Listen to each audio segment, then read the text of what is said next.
ఇప్పుడు మనం Shaligouraram police station ముందు నిలబడ్డం. ఎందుకంటే ఇక్కడ మన social media field marshals Raghu కానీ సీన్ కానీ ఆ టీం అంతా నాగేష్ కావచ్చు అందరినీ ఒక జెన్యూన్ ఇష్యూ గురించి ఖమ్మం పోయే క్రమంలో అరెస్ట్ చేసి ఇక్కడ పెట్టిండ్రు. ఇది రజాకార్ల పాలనను తలపిస్తున్నది. కాసిం రజ్వీ నిజమైన వారసుడు ఎవరన్నా తెలంగాణలో ఉన్నాడు అంటే రేవంత్ రెడ్డి. రజాకార్ రేవంత్ రెడ్డి అని ఆయన నామకరణం చేయాలనేమో నాకు అనిపిస్తుంది ఇప్పటి నుంచి. రజాకార్లు అంటే అవతల ఆయన రజాకార్ల వారసుడు అయితే ఇక్కడ ఉన్న షోయబుల్లా ఖాన్ వారసులు. అంత ఈజీగా ఏం వదిలిపెట్టేది ఏమి ఉండదు. ముగ్గురు త్రిమూర్తులు కలిసి త్రిలింగాల నేల తెలంగాణను అవమానపరుచుకుంటా వాళ్ళ చేతులలో బందీగా పెట్టినరు. ముగ్గురేమో ఖమ్మం జిల్లాలో ఉన్నటువంటి ముగ్గురు మంత్రులు, తర్వాత చంద్రబాబు నాయుడు, తుమ్మల నాయుడు, రేవంత్ నాయుడు. ఈ ముగ్గురు నాయుడులు కలిసి చెంచాగిరి ఎవరిది? చంద్రబాబు చెంచాగిరి రేవంత్ రెడ్డి చేస్తున్నాడు ఇక్కడ. ఈ చెంచాగాని నాయకత్వంలో ప్రజాపాలన ఎట్లున్నదంటే ఇంత అవమానకరంగా అంటే భారతదేశంలో ఒక ప్రధానమైన పిల్లరు మీడియాను, జుడిషియరీ అనే ఒక పిల్లర్ను రెండింటిని బడి బాజార్లో గడ్డపారలు పెట్టి నరుకుతున్నారు వీళ్ళు. ప్రజాపాలన రాజ్యాంగం పుస్తకం చేతిలో పెట్టుకొని పోయినటువంటి రాహుల్ గాంధీ పార్టీకి సంబంధించినటువంటి ముఖ్యమంత్రి తెలంగాణలో. ఎందుకంటే కోర్టు ఆర్డర్లు ఉన్నాయి. ఇప్పుడు మనకేమైనా ఇబ్బంది అయితే, జనాలకు ఏమైనా ఇబ్బంది అయితే పోలీసు వాళ్ళు ఇంటలేరు, రాజకీయ నాయకులు ఇంటలేరు అంటే వీళ్ళందరికన్నా పెద్ద మనిషి ఎవరయ్యా, వీళ్ళందరికీ మొగోళ్ళు ఎవరని అంటే కోర్టు ఆర్డర్ ఉంటే ఏదైనా బంద్ కావాలి. అసొంటి కోర్టు ఆర్డర్ ఉన్న తర్వాత కూడా ఈ దొంగలు, భూ డకైట్లు, దీనికి బాస్ తెలంగాణలో బాసు రేవంత్ రెడ్డి పక్క. ఆయన పొంగులేటి శ్రీనివాసరెడ్డి మాట్లాడుకుంటా నాకు తెలియదని కరెక్టర్కి చెప్తుండు కదా. ఒకవేళ నీకు తెలియదు అనుకో, రాజీనామా చేయి.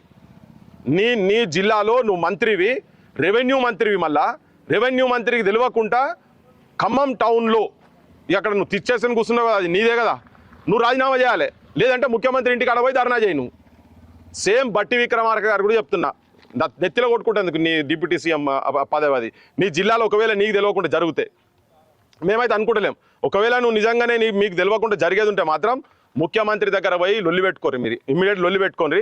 వచ్చి ఏ గుడిసెలను అయితే మీరు ఆడ గులగొట్టినరో, వెలుగుమట్ల దగ్గర ఎంత ఘోరంగా అంటే ఒకరొకరు ఆ ఏడుపు ఇని గుండె పగిలికి నెల మీద పడి కొట్టుకుంటారు పాపం.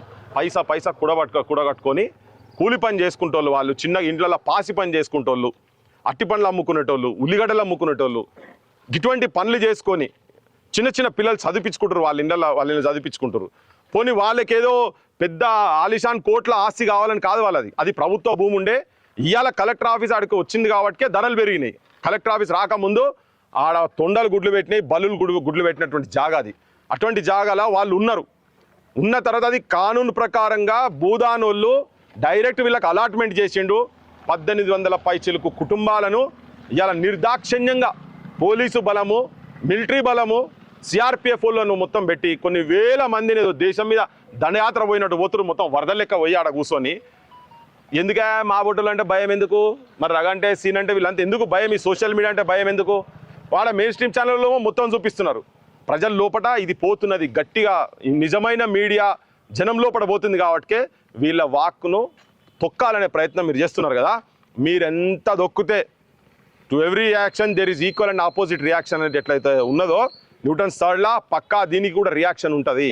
అంటే ఇది ఒక మహా ఉద్యమం లెక్క తయారు కాబోతున్నది, ఒక నందిగ్రామ్ లెక్క కాబోతున్నది అనేది ఎప్పుడైతే వచ్చిందో వీళ్ళకు భయం పుట్టింది, ఎన్ను పూసలా వణుకు పుట్టింది. కానీ అరే ఏం చేస్తారు అయ్యా, ఒక్క 62 ఎకరాలు ఇప్పుడు ఉన్నదైతే 32 ఎకరాలనే 31 ఎకరంలోనే కదా వాళ్ళు ఉన్నది. గా భూమి తెలంగాణలో భూమి గురించి మీరు మొత్తం తెలంగాణ పరువు తీస్తున్నారు. రేవంత్ రెడ్డికి నేను ముఖ్యంగా చెప్పాల్సుకున్నాను, రేవంత్ రెడ్డి నువ్వు తెలంగాణ పరువును దేశం ముంగట బజారు పాలు చేసి నాశనం పట్టిస్తుంది. ఎందుకంటే ఇక్కడ కోర్టు ఆర్డర్లు కూడా అమలు కావు అని చెప్పేటందుకు ఇది ఒక్క పెద్ద నిదర్శనం ఇది కంప్లీట్గా. కానీ సమాజం మొత్తం దీన్ని చూస్తున్నది, సమాజం అబ్జర్వ్ చేస్తున్నది. నువ్వేం చేస్తున్నావు, నీ ఎంబడి నీకు సపోర్ట్ చేసినటువంటి చాలామంది ఇంటెలెక్చువల్స్ కూడా ఆత్మవిమర్శ చేసుకుంటున్నారు. చాలామంది ఆత్మవిమర్శ చేసుకుంటున్నారు.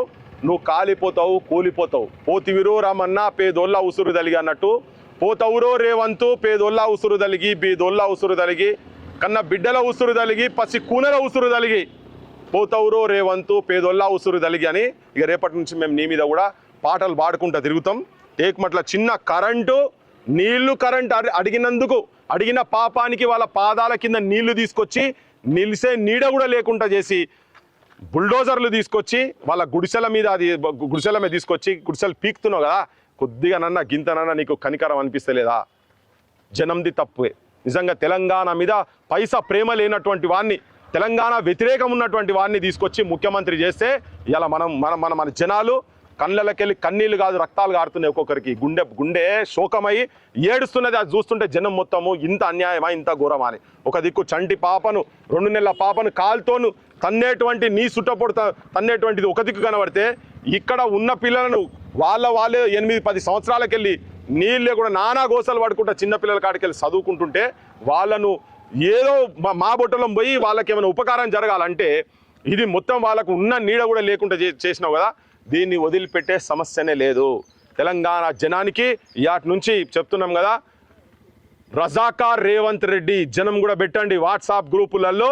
ఇగో ఈయనను రజాకార్ రేవంత్ రెడ్డి అని పెట్టాల్సిందే, లేకపోతే రజాకార్ రేవంత్ నాయుడు అని పెట్టండి. దీని తర్వాత ఈ సంఘటన జరిగిన తర్వాత ఇంకొకటి ఏం చెప్తున్నాడు, ఈ మీడియా మీద ఈ మధ్యలో బాగా మొన్న దొంతి రమేష్ కావచ్చు, ఎన్టీవీ చారి కావచ్చు, నువ్వు ఏమనుకుంటున్నావు మరి? నీ పాలనలో మొత్తం ఎవ్వని కాళ్ళు చెప్పేదేమో బయట ప్రజాపాలన, పచ్చి పిశాచుల పాలన, రాక్షస పాలన. నువ్వు ఒక మనిషివి కనుక అయ్యేది ఉంటే ఇటువంటి వాళ్ళకు స్వేచ్ఛ ఇచ్చి పోయి నువ్వు సరిదిద్దుకోవాల్సిన అవసరం ఉంటుంది. నువ్వు దిద్దుకోవు. నేను ఆల్రెడీ బ్రాండ్ చేస్తున్నాము, చేయాల్సిందే ఇప్పటి నుంచి. ఏం ఒప్పుకుంటారా దీనికి? రజాకార్ రేవంత్ రెడ్డి అంటానికి ఆటకెళ్ళి రజాకార్ రేవంత్ నాయుడు అంటారా? రజాకార్ రేవంత్ నాయుడు అని రేవంత్ రెడ్డి తెలంగాణ ముఖ్యమంత్రి. ఇక నీకు ఎన్ని రోజులు ఉన్నదో నీకు స్టార్ట్ అయింది, ఇప్పటి నుంచి స్టార్ట్ అయింది. ఆల్రెడీ చాలా రోజులే స్టార్ట్ అయ్యి, కానీ నువ్వు రోజుకు ఇంకింత నీ లోపల ఉన్నటువంటి రాక్షస లక్షణాలను, రాక్షస గుణాలను బయటి సమాజానికి చూపిస్తున్నావు. రాబాందుల రాజ్యంలో రాకాసుల మూకలల్లా జనం బతికే పరిస్థితి ఉండదు. నిన్ను ఇంటికి పంపించుడే, రాజకీయంగా నిన్ను బొందబెట్టుడే. ఆ భూమిలో మీకేమన్నా మీరు మనసులై మానవత్వం ఉండేది ఉంటే ఆ భూమిలో వెంటనే వాళ్ళకు మీరు ఇల్లు కట్టిస్తా అంటారు కదా, ఇందిరమ్మ ఇండ్లు అని చెప్పుకుంటా, మీ ఇందిరాగాంధీ పేరు చెప్పుకుంటా మీరు పోజులు కొట్టుకుంటా పొద్దున్నేసే మాటలు మాట్లాడతారు కదా. ఇగో ఇందిరాగాంధీ పేరు చెప్పి వాళ్ళకి ఇల్లు ఆడ కట్టిస్తారా? కట్టిండ్రి. కట్టించినా కట్టియకపోయినా మేము మాత్రం మీ ఎంబడి పడేది ఖాయం. తర్వాత ఇంకోటి, తుపాకీ తూటాలతోటి, లాఠీ దెబ్బలతోటి, ఇనుప బూట్లతోటి ప్రజావాక్కులను తొక్కాలనే ప్రయత్నం చేస్తే ఒకటి చచ్చిపోతే ఇంకొకటి పుడతాడు. గుర్తుపెట్టుకోండి, 100 రఘులు పుడతారు, 100 సీనులు పుడతారు, 100 పృథ్వీరాజులు పుడతారు. గుర్తుపెట్టుకోండి, బరాబర్ మీ అసొంటి దుర్మార్గుల ఎంబడి పడతారు, జనం ఎంబడి పడతారు. షోయబుల్లా ఖాన్ చేతులు నరికితే, జర్నలిస్ట్గా నరికితే, తన ఏళ్ళు కట్ చేస్తే ఆగలే. ఇప్పటికీ కన్నా వాళ్ళ వారసులు ఉన్నారు. ప్రభుత్వాలకు ముల్లెలు మూసేటువంటి వారు కూడా అటువంటి వాళ్ళు కూడా ఉంటారు. కానీ జనం ఎప్పుడు ఉద్యమాలు, తిరుగుబాటు చేసి ప్రజా సమస్యల మీద ఉండేటువంటి వాళ్ళు ఎంబడే ఉంటారు. అటువంటి జర్నలిస్టులు ఇంకా ఉన్నారు. ఇంకా కొత్త తరం వచ్చేట వాళ్ళందరూ కూడా విజ్ఞప్తి చేస్తున్నారు ఏంటంటే, తిరగబడండి, తిరుగుబాటు చేయండి, ప్రజా సమస్యలను ప్రజలకు, పాలకులకు చెప్పే ప్రయత్నం చేయండి. జై తెలంగాణ, జోహార్ తెలంగాణ మన వీరులకు, జోహార్ తెలంగాణ మన వీరులకు.